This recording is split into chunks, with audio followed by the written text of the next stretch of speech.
the show, Playing with Food. I'm your host, Liz Corbett. I'd like to welcome my newest viewers watching the show on the Mount Blue Community Television Public Access Channel in the communities of Farmington and Wilton, Maine. They join the thousands now tuning in to learn how to play with their food. And because I've been playing with my food for a long time, I have a lot of tips and tricks that I'm going to share with you. There's so many easy ways to take party foods and meals to the next level. So if you are feeling uninspired or if you're just plain old domestically challenged, it's okay. Stay right here with me because it's all about maximum flair with minimal fuss.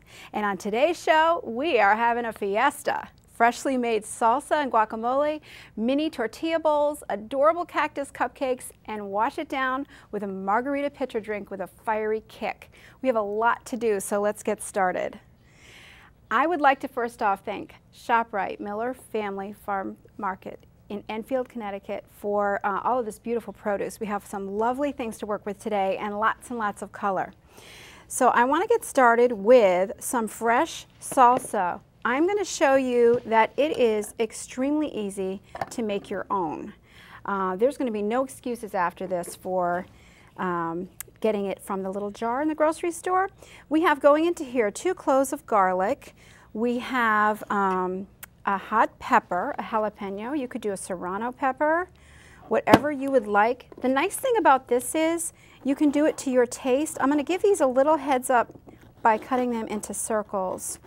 And it's going to go into our little manual food processor. Now, if you don't want a lot of the heat, you want to take the seeds out because that's where it hangs out. We're going to get really crazy and put them all in with all the seeds. Very important to not touch your eyes after you do this. All right, so we have garlic, we have jalapeno pepper, we've got about 2 tablespoons of lemon, and this is how I do it. I just don't even use the reamer. I go straight right into here like this. So about 2 tablespoons, that's about 1. Again, how I cook, I don't measure. Usually comes out pretty good though. 2 tablespoons of lemon juice, and that's gonna keep it fresh. Small onion, you could even do those little pearl onions, those little cute ones, you know, you have them like at Thanksgiving time, just to make it easy.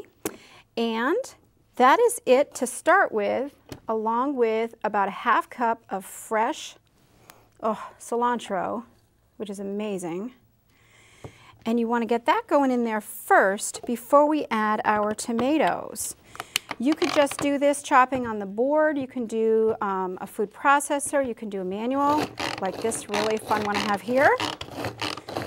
Or, I suppose, in a blender on the chopping. However you want to do it. I'm going to go kind of coarse. And then we have 2 cups of the little cherry tomatoes. Just makes it a little easier when you use the small ones. We're going to go about 1 cup to start.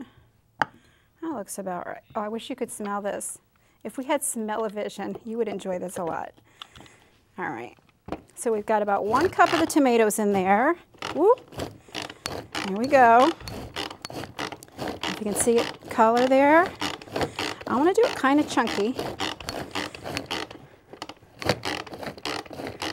If you wanted to, you could cut the little cherry tomatoes in half before you put them in here. All right, and then, yep, some of these are still whole. You're going to do the other. Whoop, runaway tomato.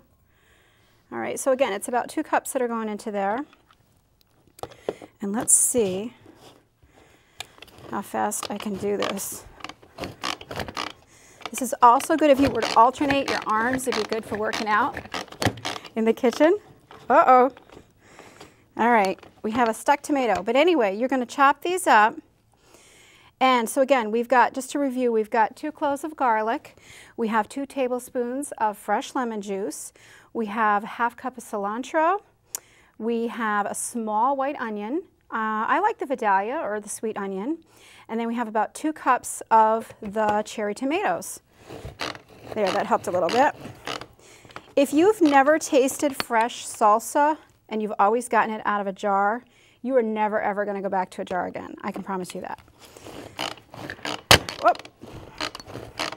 All right, so we're going to let that hang out for a minute. And it's done. That is beautiful. Now let's see if we can get we're going to do. Yeah, it's still a little chunky. I would go a little farther, but in the interest of time, we're just going to go really rustic. Look at that. We got a whole one in there for our bonus. All right. Again, I wish you could smell this. It is amazing. So that's our salsa, and I'm going to show you in a minute what we're going to do with that next. Next up, what is that wonderful green dip that we always have at a fiesta? Guacamole. Now, you want to do this yourself, and here's why. Just because. It's more fun, it's fresh, you have control over what you put into it. So I'm going to show you a really basic one, and we'll start with how to cut an avocado. If you peel off the end there and it's green underneath, then it means it's just right. There's a couple of different ways of doing this. One is to cut it in half. I'm going to do it that way, I think. Oh, look at that. Look how easy that came out. All right, now here is the best way to get out the pit. Plus it's kind of fun. You want to be very careful. I'm going to be brave and do it right in my hand. You want to go like that, give it a little twist, pops right out. How easy is that? All right, I'll leave that hanging out there. And then you can just kind of cut it into strips. A couple of different ways to do this again. And score it like so, right on top. Look at that, it lifts right out, right on top of the skin. So let's get a bunch of this in here. This is just about right.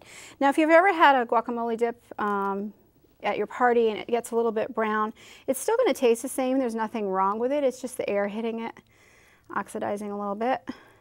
Oh, that is perfect. It's creamy. And avocado is so good for you. So many good things. This is amazing. All right. So again, cut it in strips. That's how I do it. Maybe you have a different way that you do it. And use that skin underneath as kind of a little cradle while you just scoop it right out. All right. So, ooh, getting messy. You're not really cooking unless you make a mess. All right, so we've got that going in. And we'll get this one as well. All right. Let's do another one. Did I scare you? All right. I'm going to go 1/2 on this. This is a little tricky with slippery hands. And this is definitely not something you want to have the kids help you with, but once you get the pit out, they can certainly help you with the peeling. All right. Now, I don't know if you can see how I'm doing this, but I'm scoring it in 4 places.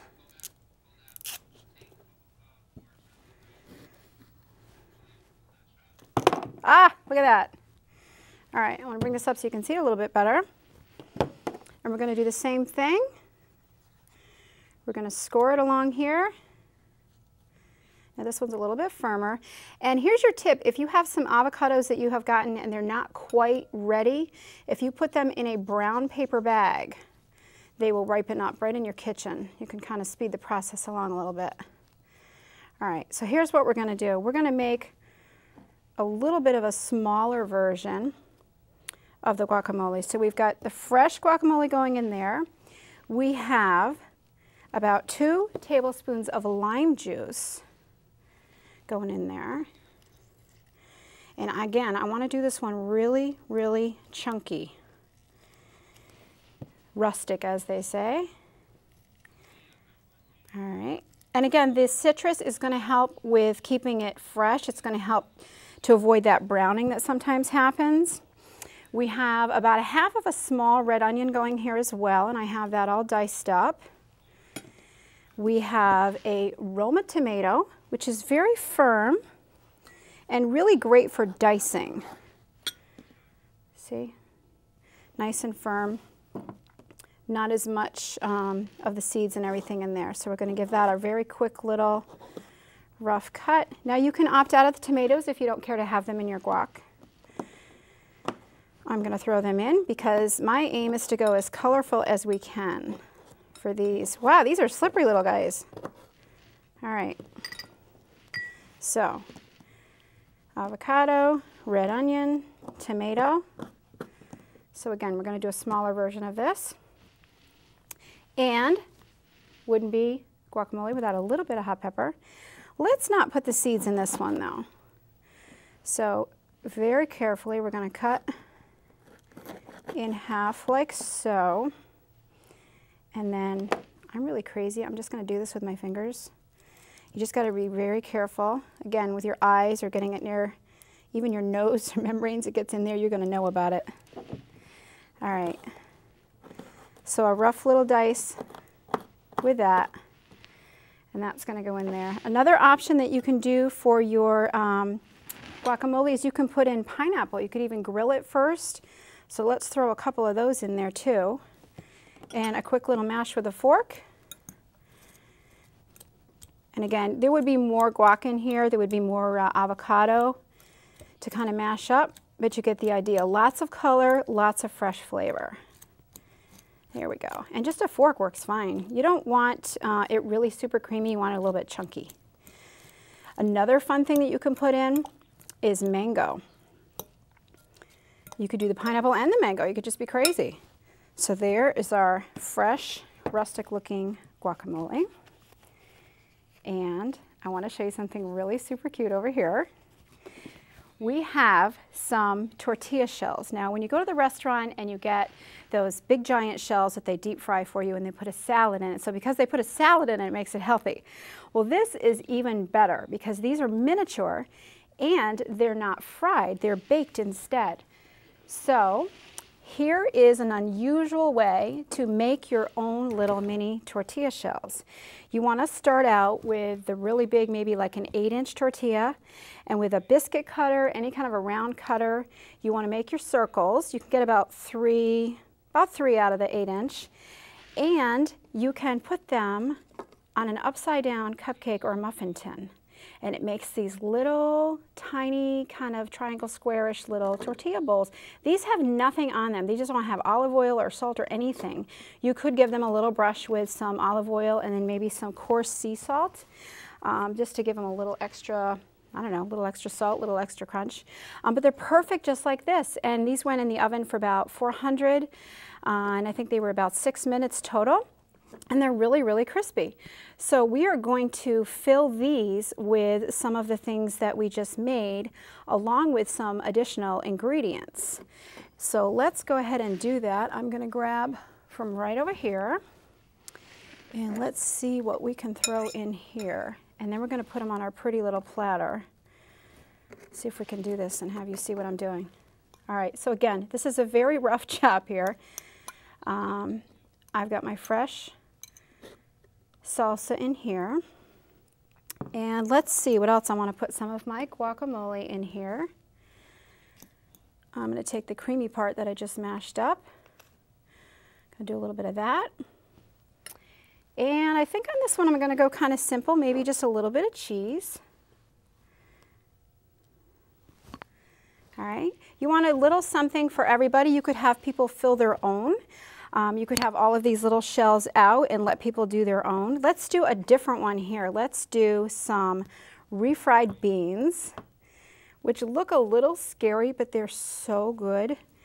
And this is actually a good idea to put the refried beans on the bottom because they're going to make kind of a little protective layer so that your very moist things like the salsa and the guacamole don't leak through and make them soggy. All depends on how long they've been sitting out.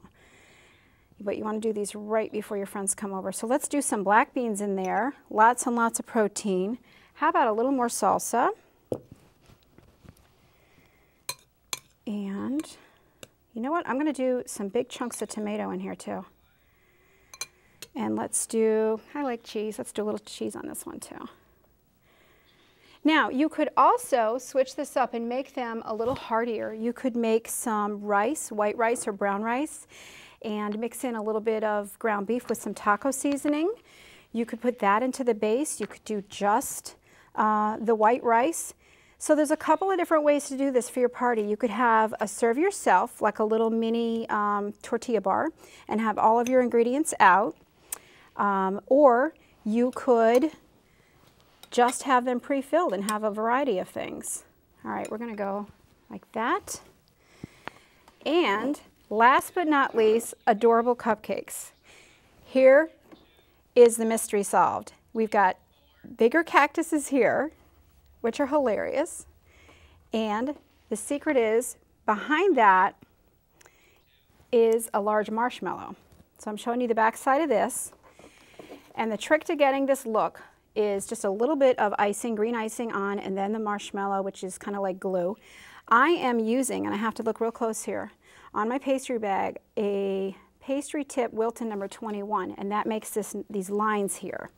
You can get the pre-made little fondant flowers to put onto these, or you can make your own, which I like to do because that's kind of my thing.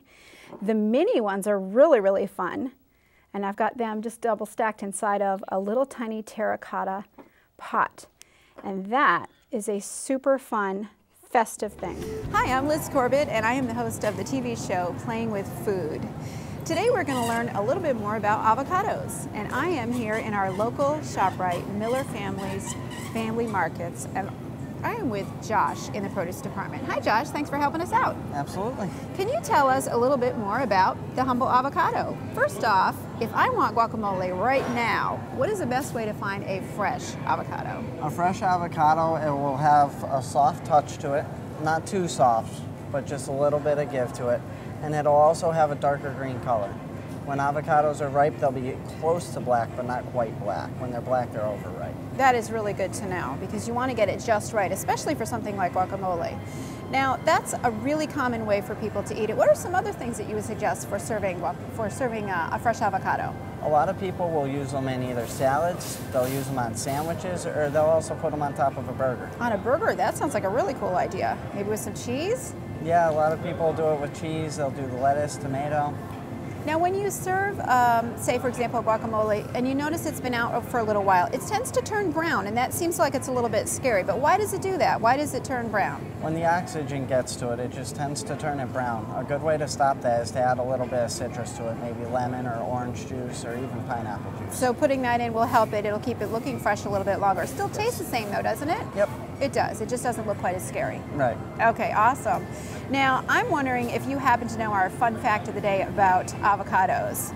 If you were to guess how much guacamole Americans consume during the American Super Bowl, how many pounds do you think? Guess about 8 million pounds. Oh, Josh, you are so smart, and you're absolutely right. 8 million pounds of guacamole. Can you imagine? That's a lot of guacamole and a lot of avocados. A lot of avocados and a lot of chips, too. Yes. Thank you so much for helping us out. You're welcome. Now we're going to talk about mangoes, and we're here with Josh again in the produce department. He's going to help us out. A couple of basic things about the mango fruit, and again, what is the best way to find out which one is fresh? Best way to tell a mango is actually quite the same as the avocado. It just will have a little bit of give to it, and you'll actually be able to smell the fruit as well. A lot of people think that the color has something to do with how ripe it is, but it actually doesn't. The colors colors indicate different kinds of mangoes. I didn't know that. And there's numerous different kinds of mangoes that you get throughout the year. So sniff test, it's going to smell fresh like the mango? Yep, you'll get a nice sweet smell like the mango. Yeah. And it'll have just a little bit of give when you squeeze it in the palm of your hand. Perfect. Now, if someone has never had mango before, how would you describe it to them, if maybe comparing it to other fruits that are more common? It would be like a mix between a peach and a pear. But it's got that tropical flavor. Yeah, a little bit of tropical flavor. And again, if you were going to make, say, a fruit salad, what would you suggest putting in that fruit salad with the mango? I'd stick with the tropical fruits as far as pineapple. You could put papayas, even coconut and kiwi in there. Awesome. That sounds delicious. Now, I'm not so sure you know this, Josh, but our fun fact for the day about mangoes, did you happen to know that mangoes are the second most popular fruit ever after bananas? I did not know that. That's a very surprising fact. I was surprised by that as well, but I also think that that's a good indication that we should try some mangoes. Oh yeah, most definitely. Thank you so much for your help. Absolutely. Welcome back to the show, Playing with Food. I'm your host, Liz Corbett. I've always been a fan of show and tell, so I'd like to share some easy ways to add color and decor to your table. And we're also going to mix up some margaritas, but in a pitcher, so it's easy to serve to a crowd. And joining me now to help me out is my friend Marianne de Blasio. She is the Director of Marketing and Admissions at Landmark Senior Living at Monastery Heights, where I'm sure she brings a lot of smiles and fun to everyone there. Welcome to the show, Marianne. Thank you very much. Thanks for being here. Absolutely. Tell me more about your role, where you work, and what do you love about it?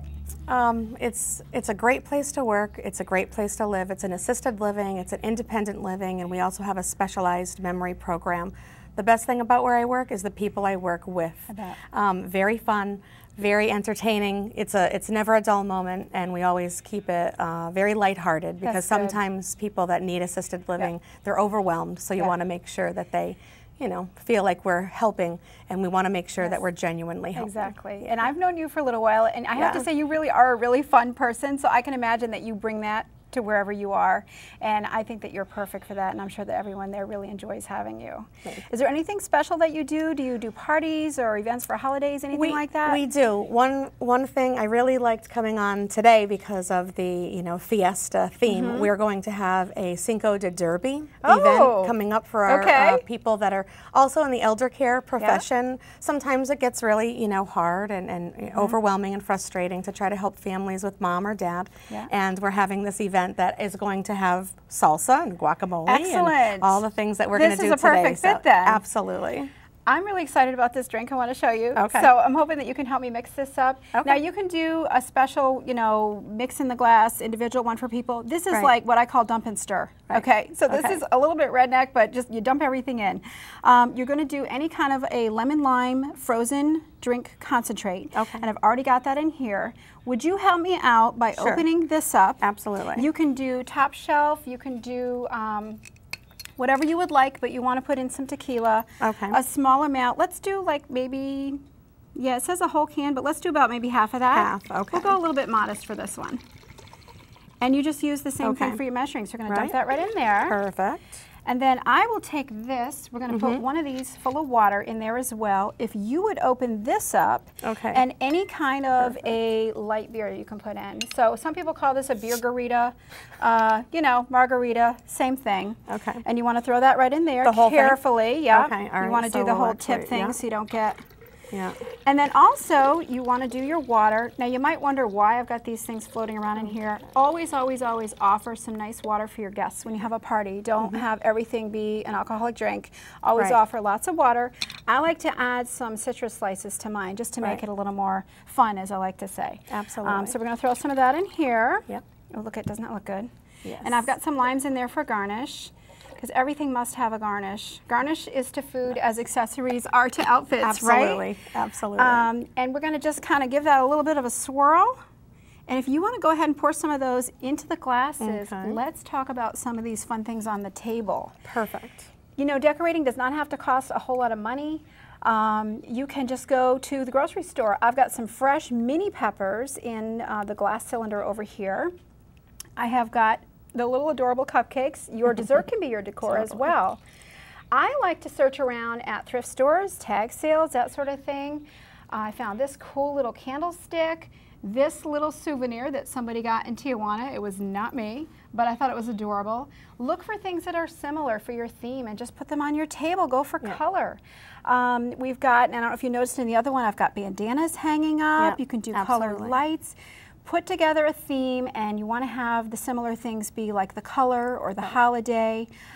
Throw it all out on your table, because if you do things plain and you do paper plates, I'm sorry, your guests are just going to appreciate when you go kind of above and beyond. It makes them feel special. Absolutely. And if anybody watching is wondering about the specifics on some of the recipes and things, you can go to playingwithfood.tv.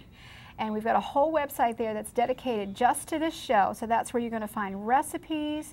You're going to find more ideas. I've got some little contests going on. We're getting a lot of interest with this, so it's been really, really fun. I think a lot of people do like to play with their food. Absolutely. Tell me, if you had to pick one thing about where you work, what is the one thing that when you get out of bed that you look forward to doing when you go to your job? I help people.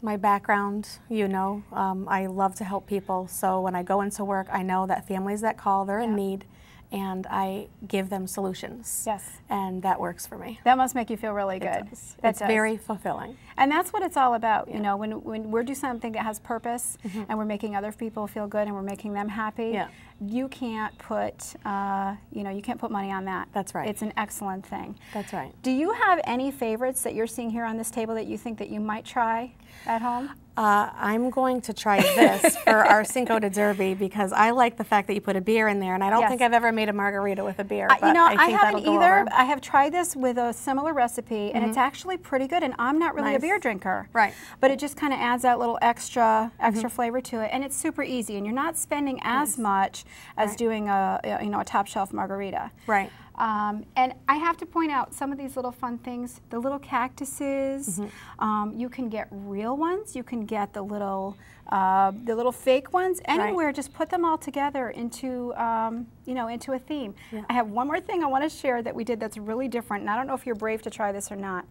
I have, ladies and gentlemen, some hot pepper in this margarita. So another option, if you're daring, is put a couple of slices or one in the bottom of your glass and just kind of muddle it first. Put in your drink, let it hang out for a little while, and it's going to take that heat. So do you want to try the hot one, or did you want to try the regular one? I'm going to stick to the lime. Okay, I'm going to try the hot one. I think that would be great. So let's do a little toast to friends and parties and hosting and fiestas. Cheers. All right, I'm a little scared. That's wow. Very nice. It hasn't bit me back just yet. Oh, that's actually pretty good. I might have to take another one, though. Nice. Not so bad. Oh, now it's hitting me.